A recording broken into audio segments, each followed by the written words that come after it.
फौजी हमरा पता बा कि वो हर समय हमार मदद करे के सोचत रहेनी।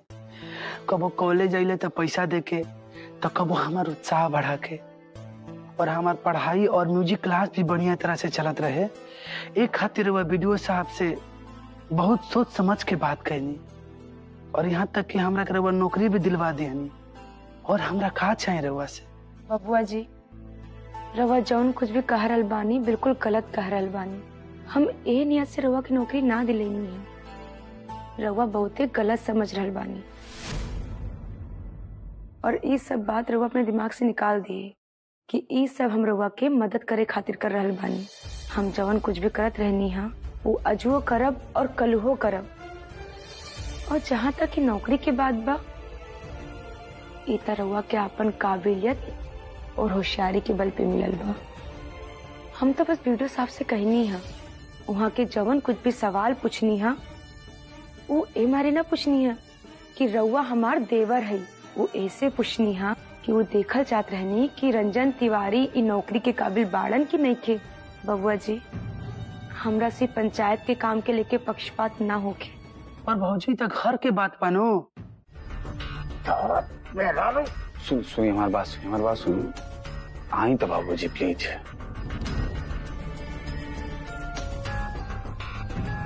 बाबूजी धीरे बोले ना, ये सब बात जीजा जी के ना पता चले के चाहिए। एक बात सुन, तार पत्नी शेखर से नौकरी के बारे में बोले के तैयार नहीं के नो। इतना होकर प्रधानी में मन बढ़ गई बा कि घर में सब मर्द के लेके उनका प्रतिष्ठा से भी ऊपर हो गई बड़ी।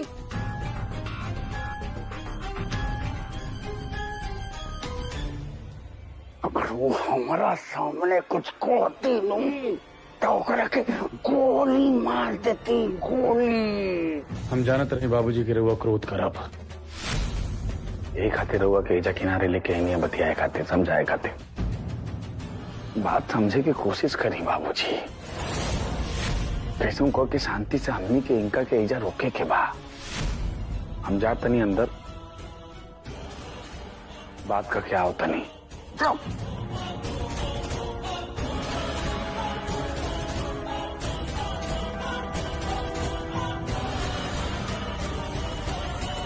बाबूजी, वो रिपोर्टर का बार बार फोन आ रहा बा प्रधान जी के फैसला के बारे में जाने खातिर।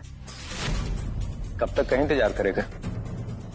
ये बात तो ठीक बा। वीडियो साहब हमारे इंटरव्यू लेके पंचायत सहायक के योग्य समझलन।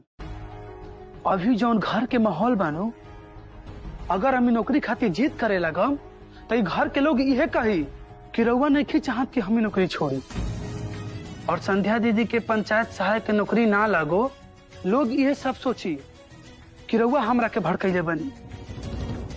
ऐसे हम नहीं चाहत कि रउआ के घर के लोग भला बुरा बोले, रउआ पे उंगली उठे। एक खातिर हमें नौकरी छोड़ दे भौजी। बबुआ जी, दीदी पढ़ल लिखल बाड़ी, लेकिन उनकरा के वो कंप्यूटर के ज्ञान नहीं खे। अगर वो वीडियो साहब के सवाल के जवाब न दे पाई है तब। ना भौजी, दीदी इंटरव्यू में पास हो जाइए, हमारा पूरा विश्वास बा। पता ना बबुआ जी, हम तो जब से घर में उतरल बानी आज तक कबो दीदी के हम पढ़ल लिखल नहीं खे देख ली। भौजी, इंटरव्यू तो बात के बात बा। सबसे पहले रउआ दीदी के नौकरी दिलवावे खातिर कम से कम हामी तो भाजी। हमरा तो बुझाते नहीं खे कि हम कही तो का कही।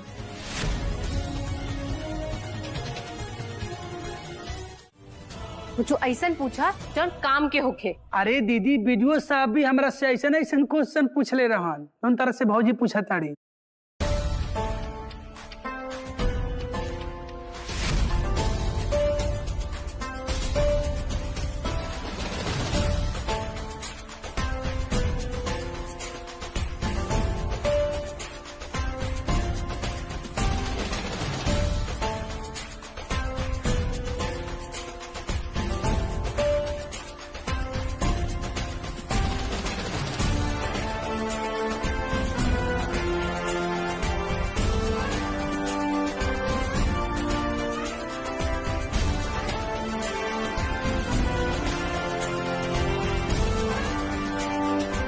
ये सब मत पूछा हमसे, वो पूछा जौन काम के होके।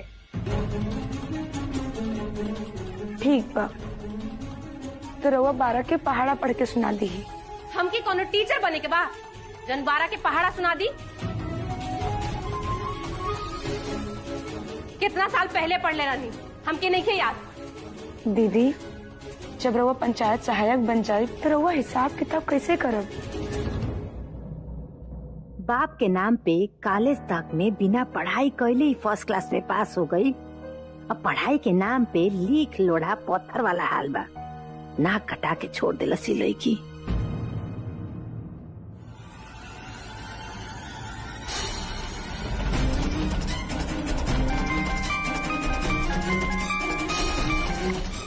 ऐसे कैसे बन बिस्ते हैं? ग्राम पंचायत के साहिब पर कुछ याद नहीं के?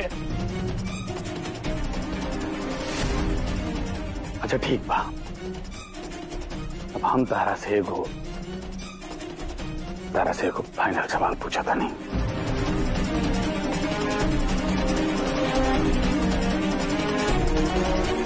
फिर गलत जवाब दे दिया।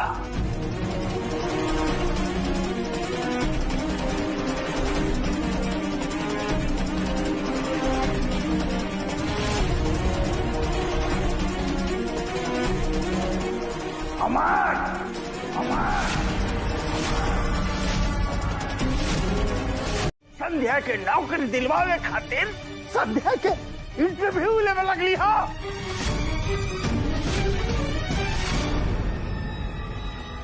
और संध्या इंटरव्यू में फेल हो गई। नहीं,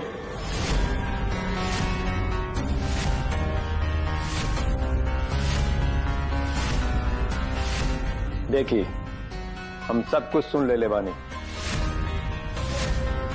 हमार मन तो ही रहल कि दोबारा एक घर में कदम ना रखब, लेकिन सोचनी है कि पत्रकार आई तो घर के सारा सच्चाई जान ली कि कैसे प्रधान पे दबाव डाल के केहू के गैर कानूनी तरीके से बचावे की कोशिश कई जात बा।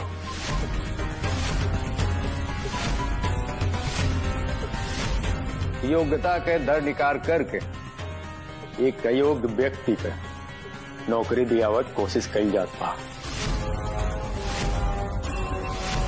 देखिए, सब लोग हमार बात माने और इस सारा खेल बंद कर दें। संध्या और कान्हा के हमरे संगे भेज दी, ना तो ये खेल सब पर बहुत भारी पड़ी। अच्छा, तार अपना औकात हो गई तो हमारे घर में आके हमनी के धमकावे के तार ऐसे हो गई बा। देखिए बाबूजी, यही जा हम केहू के धमकावे खातिर नहीं आइल बाड़ी। हम आइल बाड़ी यही जा न्याय पावे खातिर। और अगर प्रधान जी से हमरा न्याय नहीं के मिलन ना तो हम कोर्ट में जाए, और कोर्ट में कानून चलेला, रउआ लोगन के दबंगई ना। बस एक बार हम प्रधान जी से बात कर चाहता नहीं कि नौकरी योग्यता के आधार पर मिली या अयोग्य व्यक्ति के जॉब दिहल जाए। का जौन उ शपथ ले ले बानी ओकर पालन करी है या कानून के ताक पे रख के फैसला करी है। जीजा जी, एक घर के पते होके के नाते हम राउर सब बात एहजा सुननी है, और अब गंगापुर पंचायत के प्रधान होके के नाते हम रउआ से कुछ बात करल चाहत बानी। आई हमरे संगे।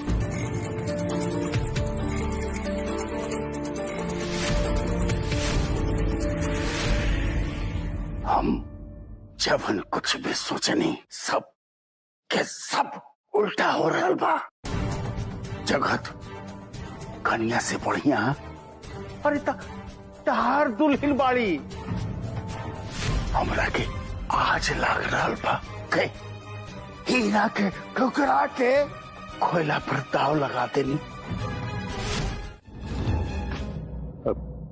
चाचा जी, रघुआ बोले नहीं है बेटा, तरह से कुछ बात करे के चाहता नहीं जे हमर से नहीं करल जा सकत। पहले हम बाबूजी के सुनत रहे, फिर माई के सुने लगने, ओकरा बाद छोटकी दुल्हन हमरा के सुनाए लगली, और अब दीदिया सुनावता रही। अजान तो रोई सब काय हो पा रहल बा। क्या क्या हमार पत्नी, हमार अर्धांगिनी ये गंगापुर पंचायत के प्रधान बाड़ी। कानून में का ऐसा कोनो प्रावधान बा प्रधान के हटावे खातिर? प्रधान के हटावे खातिर? हाँ। पर चाचा जी एकर का जरूरत पड़ गई?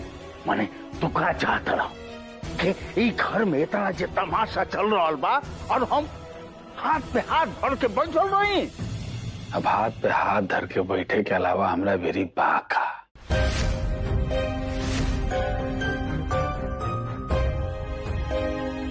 पीहू के पापा, हम रउआ से एगो बात पूछल चाहत बानी। का रउआ हमार फैसला से सहमत बानी? का हम गलत फैसला ले ले बानी, या ई बात बा कि अब हम काहे फैसला लेबे लागल बानी? ए बात से परेशानी बा सबके। ना ना, देखी हम ई नहीं कहा कि रउआ हाथ पर हाथ धर के बैठी, पर देखी चाचा जी ये बात भी सच है कि लोकतंत्र में जनता के द्वारा चुनल प्रधान के इतना आसानी से नहीं हटावल जा सकत। हाँ, बिल्कुल करे खातिर जिला परिषद के कार्रवाई करे के पड़ी। क्या ये कैसे होई? जरा हमरा के विस्तार में बताओ। चाचा जी सबसे पहले प्रधान के प्रति जनता के अविश्वास प्रस्ताव पारित करवावे के पड़ी। पीहू के पापा, रउआ हमरे ऊपर अविश्वास बा? कौन बात का विश्वास? यह कि हम रउआ का नीचे दिखाई, प्रधानी के गुरूर में रउआ के कुछ न बुझब। तरह के ही लगता कि अमरेंद्र तिवारी की सोच इतना छोट बा। ना, हम तो रउआ के कभी छोट सोच वाला ना समझनी। रउआ तो बहुत बड़ सोच वाला बाड़े। आरती भाभी के खिलाफ अविश्वास प्रस्ताव लियावे के मतलब ई होखिनु कि ई घर से प्रधानी भी चल जाए। चाचा जी देखिए, हम केवल ई कह रहल बानी कि रउआ ना अमर भैया के समझाई कि अमर भैया आरती भाभी के विश्वास जीते की कोशिश करी।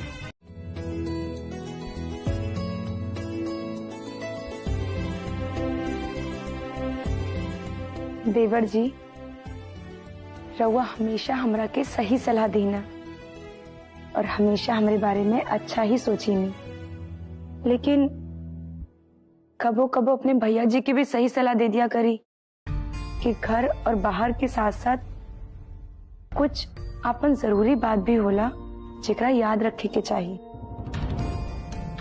का होइल कन्या? कौन ऐसन बात भुला गेला न हमर बबुआ? मत पूछी बड़की अम्मा जी कि राउर बड़के बबुआ जी कौन बात भुला गइल बाड़न, लेकिन वहां से ज्यादा तो रउआ के सब याद रहेला। तो रउआ बताई कि कालू कौन दिन बा? अरे काल तो तुहार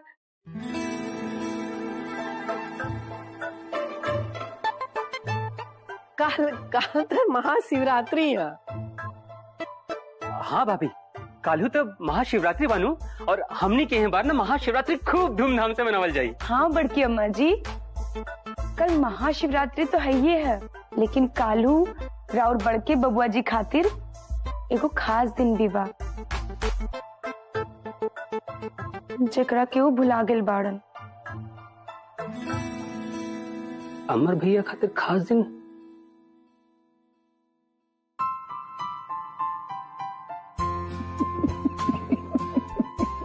यही से हम कहनी ना बतावे खातिर, काहे कि इनकर गुस्सा भी इनकर प्रधानी के अनुभव जैसन कच्चा बा। लेकिन भैया बता देवे के रहलू। अरे भौजी, हमरा सब कुछ याद बा, हम कुछ नहीं भुलाइल, ओकर तैयारी भी हम कर रहल बने। तारक लगल कि हम भुला जाये, पूरा घर के लोग भुला जाये, लेकिन तारी देवरंजन तिवारी कबो ना भुलाई बात के।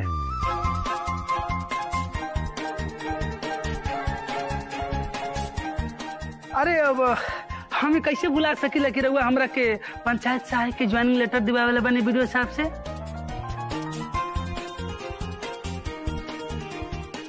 चली, कम से कम रउआ के अपन काम के बात तो याद बानू। हाँ।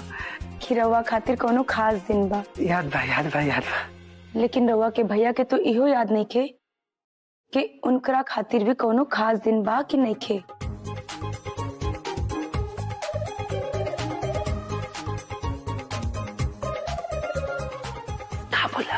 चुप अरे हमरा सब याद बा। भुला जाए वाला आदमी में से हई हम।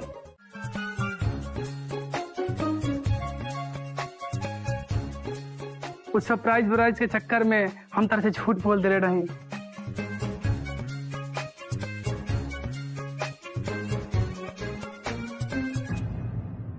बड़ा आइल बड़ी सरप्राइज विश लेवे वाली हमरे जिंदगी में बिस घोल के सोचा ताड़ी कि हम इनके शुभकामना दे। अमर के बाबूजी ना कहतन तो तारा काती फूल ना सब के हुनु आगे लेके जा खड़ा रही। कन्या जी अम्मा जी। तू जा काशी विश्वनाथ जी के दर्शन कैला। एजा हमनी के चारों जानी घर के सारा काम संभाल ले जा, चिंता मत कर।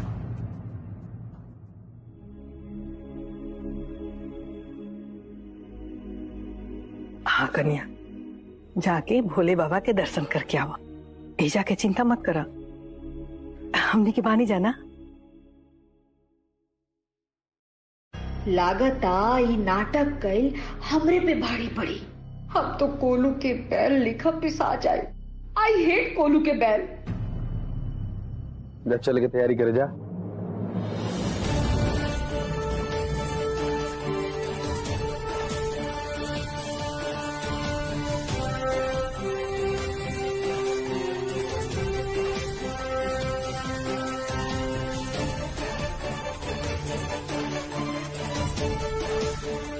लेकिन पीहू के पापा, हम काल रउआ से बनारस नहीं जा सकते।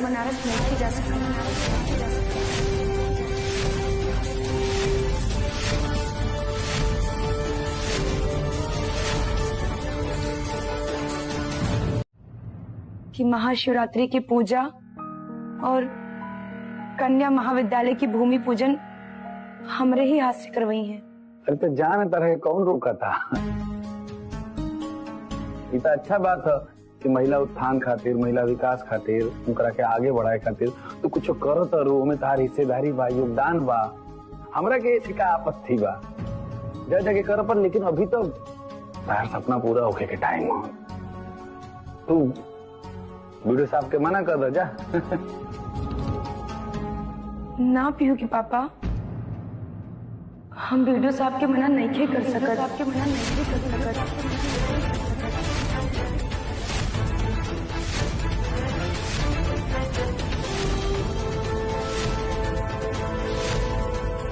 ये डीएम साहब के आदेश है। अब कोई के मनाओ तनी घर में विश्वनाथ बाबा के दर्शन करे खातिर तारा के भेजे के मनाओ तनी।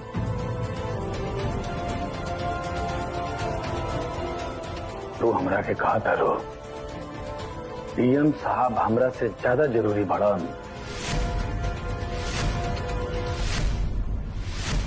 तो एक बात सुन ला आरती तिवारी, हम तारा से आखिरी बार पूछा तनी कि तू हमरा साथे बनारस चलबू या ना चलबू।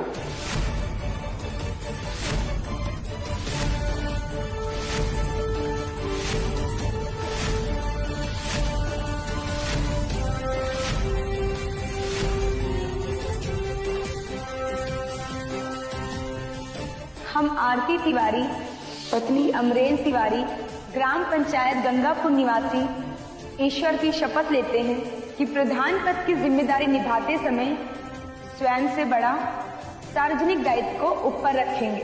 स्वयं के लिए नहीं, सदैव समाज के प्रति अपने कर्तव्य के बारे में सोचेंगे।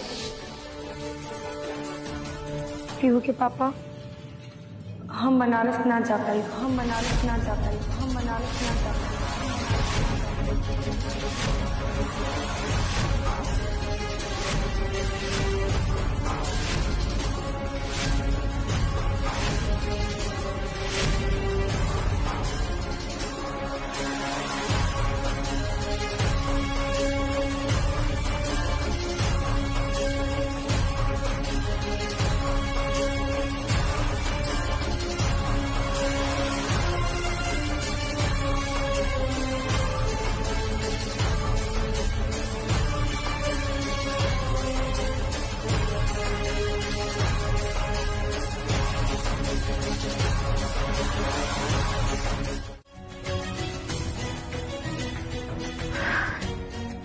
जानती हूँ कि पापा कल महाशिवरात्रि है।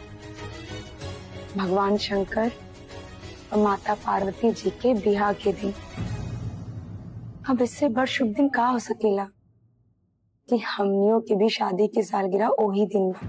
यही से हम तारा से कहनी है कि हमने की शादी के सालगिरह इतना बड़ा दिन है, इतना शुभ दिन है, और यही शुभ दिन में बाबा विश्वनाथ के दर्शन करल तार सपना रहे।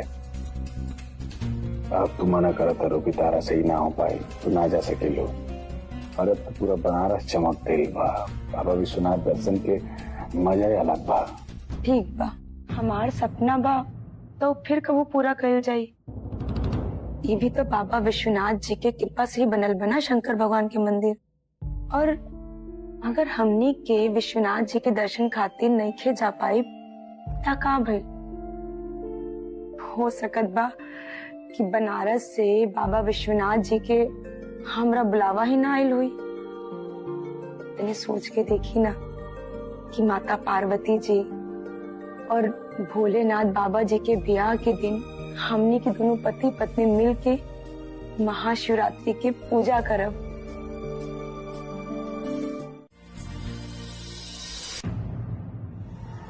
श्रीमती आरती तिवारी,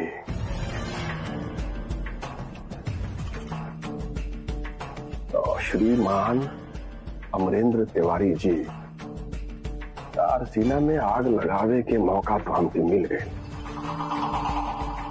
अभी कमल किशोर मिश्रा कभी मौका ना चुकेला।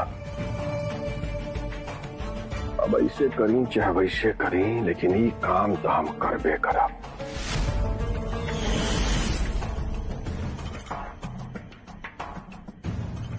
तार इच्छा रहे ना कि तार फोटो पूरा परिवार के साथ बैठक में लागो, जल्दी वो इच्छा भी पूरा हो जाए।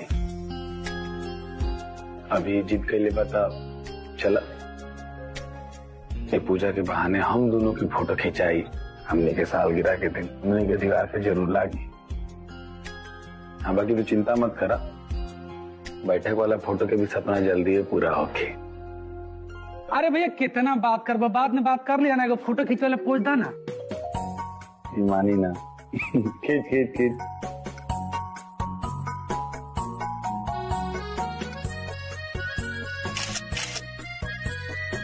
तनी कंधा पे हाथ रखा ना, का तू हूँ बहुत ही सामने देखी ना। अरे एगो भाई एगो। अरे फूफा जी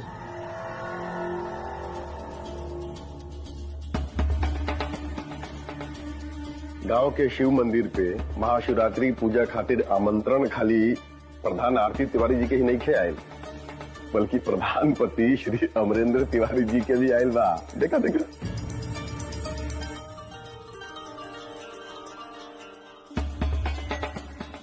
अब आरती तिवारी जी के प्रधान बनने के बाद पति और पत्नी के स्नेह और प्रेम पूरा पंचायत देखी।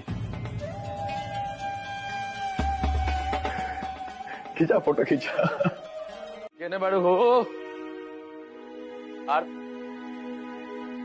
कहाँ बड़ी आरती? देखा तरुनु मेहरारू प्रधान बन गई तब मेहरारू याद आवता इनकरा। माई याद ना आई।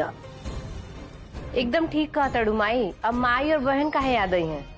एगो तो आरती भौजी प्रधान बनला के बाद एगो साड़ियों ना दिए लिया और ना ही अमर कुछ दिया ना। अब चाचा जी के प्रधानी गए, कहा ना कि अब भैया जी अपन प्रधान पत्नी से बिना पूछले एगो सुई भी ना दे सकत नहीं। साड़ी तो दूर के बात बा। अमर बबुआ काहे खातिर खोजा तारा कन्या के? अरे कुछ ना बड़ी में आरती खातिर साड़ी लेके आयल बनी। पूछे तनी कहाँ बड़ी हो? जा कन्या आंगन में बैठल बड़ी, कुछ बात कर रही बड़ी। चल हम देखते नहीं। काल काका करे के बा बतावा लो। प्रधान जी सबसे पहले तो जो अरे पहले और बाद में के बाद में होखी। अभी हम तारा खातिर कुछ लेकर के आयल बनी, उतारा के दिखाए के बा। प्रधान जी हाय देखा, हाय साड़ी, हाय साड़ी पहन के तू काल शिव मंदिर में पूजा करे खातिर बैठी है। ठीक बा? हाई रखा। हाई है हमार कुर्ता। ये कुर्ता पजामा पहन करके हम काल पूजा में बैठा तारा साथ है। बताओ कैसन लागल तारा के हमार सरप्राइज? बहुत बढ़िया।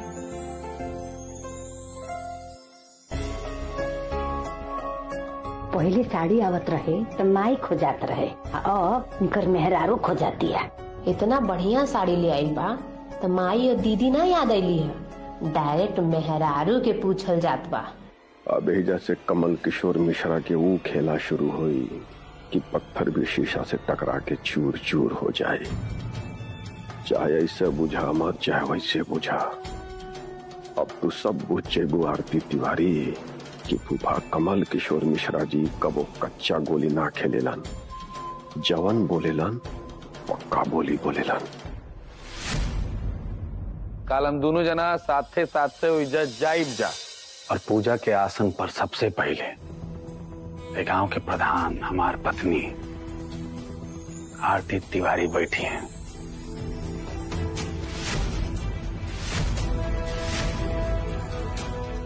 नारी के सम्मान के खातिर, नारी के उत्थान के खातिर, महिला कल्याण के खातिर, महिला के आगे बढ़ावल हमनी के कर्तव्य। ऊ कर्तव्य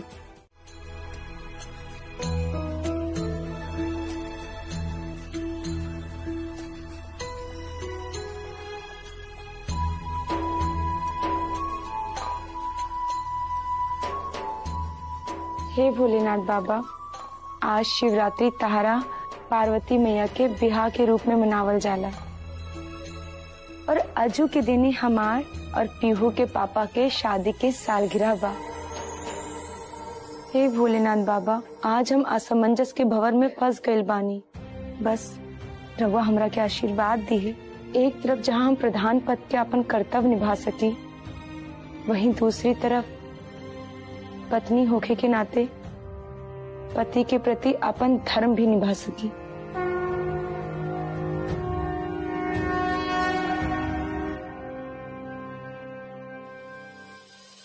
प्रधान जी, आजो के दिन और रात भर रउआ के उपवास रखे के बा। आज शाम 6:20 से रात 9:20 तक भोलेनाथ के पूजा के पहला पहर रहे। बेलपत्र से पूजा और गंगा जल से अभिषेक करे का बा। रात 9:30 से रात 12:33 तक भोलेनाथ के पूजा का दूसरा पहर बा और दही से अभिषेक करे के बा। में तीसर पहर के पूजा रात 12:33 से सुबह 3:40 का बा। एमे गाय के शुद्ध घी से अभिषेक करे का बा। चौथा और अंतिम पहर 3:40 से भोर 6:45 का बा और ये में शहद से अभिषेक करे का पड़ी।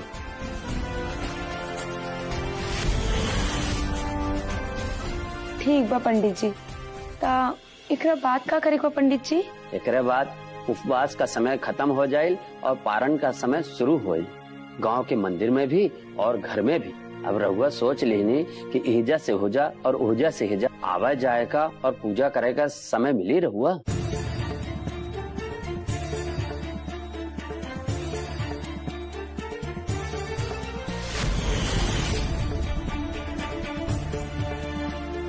हम राउर सेवा में समर्पित बानी और एक खातिर हम आपन प्रयास में कोनो कमी न रखब।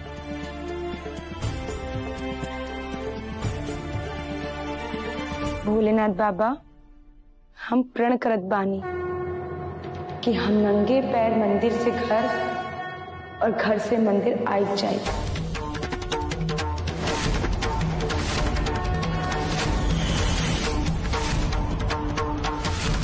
और दोनों जगह की पूजा संपन्न करा।